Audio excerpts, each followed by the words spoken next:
War is not just about destroying things. War is about changing behavior, reshaping incentives, and forcing political outcomes. And those outcomes do not always respond to military pressure in predictable ways.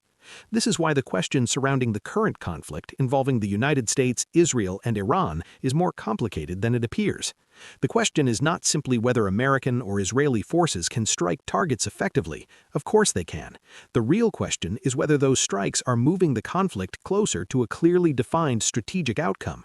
And that is where things begin to get slippery, because the objectives surrounding this conflict seem to shift depending on the moment you examine them.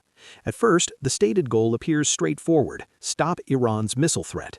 That is a concrete objective. Missiles represent a direct military danger. Destroying missile infrastructure or reducing Iran's ability to launch them could theoretically reduce that threat.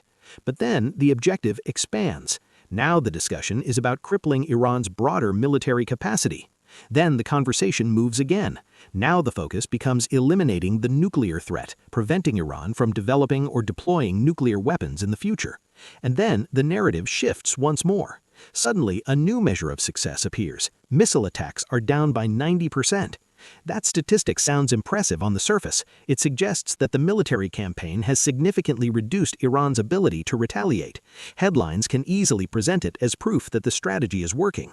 But if you pause for a moment and examine the logic carefully, something unusual appears.